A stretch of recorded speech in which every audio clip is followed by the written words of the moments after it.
I'm Logan Crawford, and right now on Spotlight, we're exploring an important book. It is called Dealing with ADHD by Dr. David Rex Orgen. This comprehensive guide combines personal experience and professional expertise to provide valuable insights into managing ADHD. We will dive into that practical advice and scientific knowledge that will help individuals thrive despite the challenges of attention deficit hyperactivity disorder. We're delighted to have this very talented author join us here today on Spotlight. We thank the team at Books to Life Marketing for helping us put him in the spotlight today. And we ask viewers like you to support authors like him by subscribing to our channel and by purchasing his amazing book. The links are below the interview. Doctor, great to see you here today on Spotlight.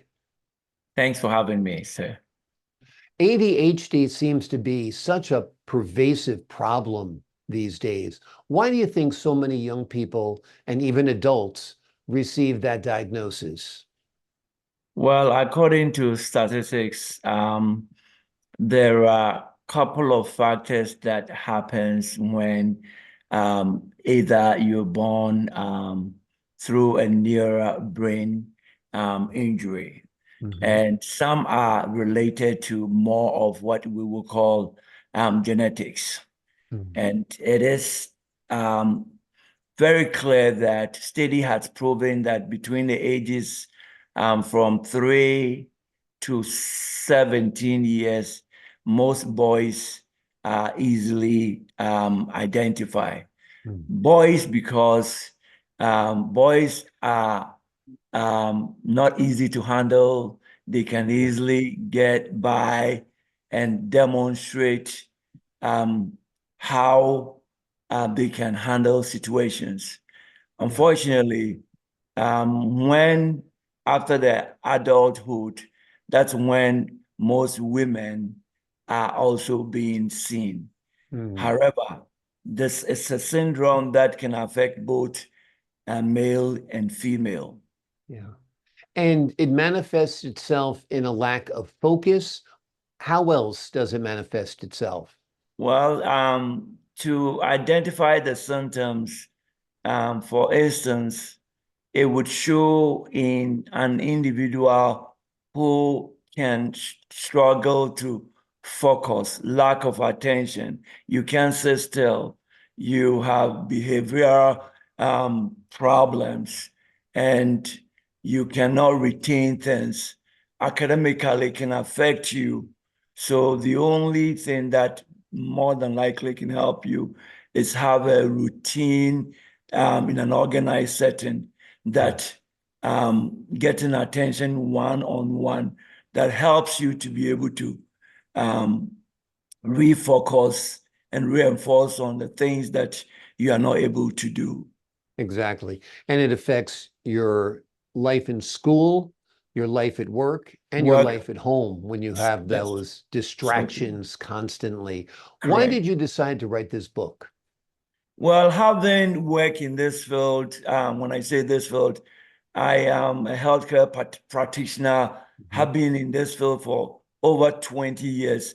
I have worked with several families, and what I do to support the families is to help them with daily activities and also help them with therapeutic goals. And I have found this so intriguing, helping people to overcome these challenges. I kind of thought about creating an opportunity that I would put what I have learned into a book, and that would help individuals like a manual for them to know that if you have a supportive family, you can live and live well, even though ADHD is not curable. But with medication and with therapy, you can live well and live well balanced. Yeah. So it's not curable, but it's manageable with Correct. medications, with And therapy, with therapy. establishing those routines that you mentioned, having a Correct. habit. Correct. That's all very, very helpful.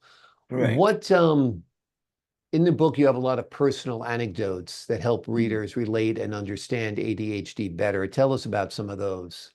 Well, some of the things that I would really want to highlight on is sometimes you may think that ADHD is the only familiar thing that it will show as a symptom. But I would say that that is not all, because relation to being so quite seldom withdrawn from people and struggling with anxiety, depression. These are all related. And then again, most individuals struggle with ADHD because of not eating right meals. Because if you're undernourished and eating wrong kind of meals, it is also going to be a contributing factor. The study showed wide range of how the cause effect can affect a family that doesn't have enough money. I mean, way back 2017, you're looking at, for an average cure for ADHD, almost $15,000 a year. Fast forward to 2024, you are looking at over $280,000 to cure for that medication. So if you're not on any government assistance program, Medicaid, Medicare, or any insurance, that would be out of your pocket cost. And besides that, I focus on how families can help you to be able to live a life that you so desire.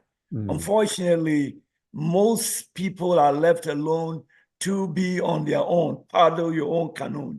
But if you have a supporting husband, supporting wife, supporting children, that helps you to be able to do things that you are not able to do, that is a problem. So the big factor is combination of medication and emphasizing on going to take therapy section. And that helps you to be a balanced person, to become an independent, to be able to overcome your freedom that you so desire to have.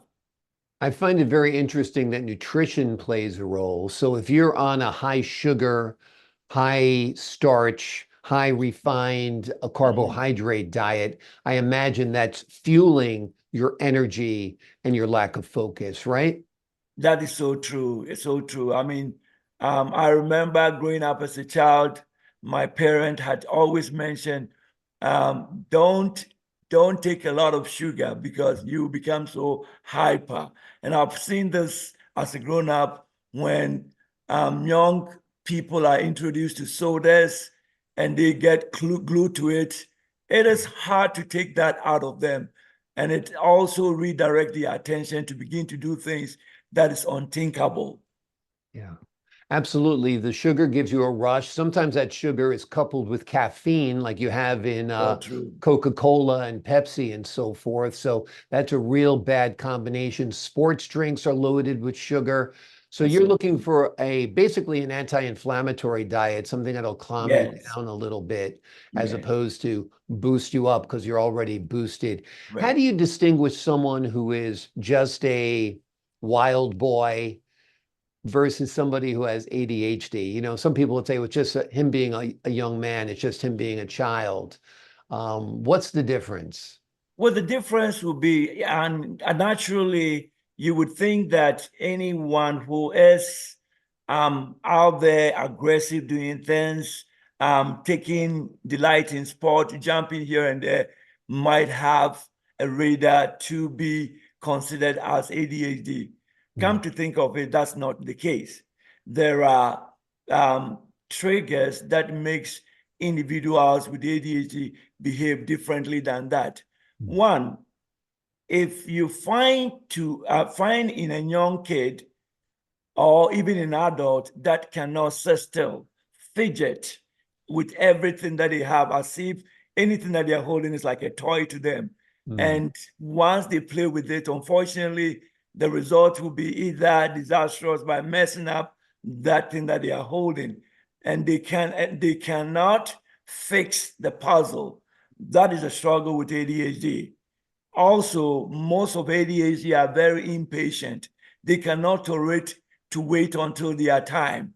They cut across conversation and make you feel like the attention should be focused on them. They would seek that attention. And if you don't give that to them, they would flare up. One of the things that is a trigger for you to look at is kids or adults who can scream at any given time, things that may not have to cause an individual to act like the way an ADHD person would act, would cause them easily angry. And when they are angry, of course, if you do not apply reverse psychology, then they would be in that mood for a very long time. And that's why I emphasize on the fact that families contribute a major role for individuals suffering from ADHD. And again, it may not be only ADHD that the person is suffering. However, it's important to make them feel welcome. It's important to help them to understand that, you know, you understand what they are what they are going through, and you are going to be there for them no matter how difficult it is. Sounds great. Great information. Lots of great information for parents, spouses, families dealing with this, and individuals dealing with it themselves. The name of the book, of course, is Dealing with ADHD. It's written by Dr. David Rex Orgen.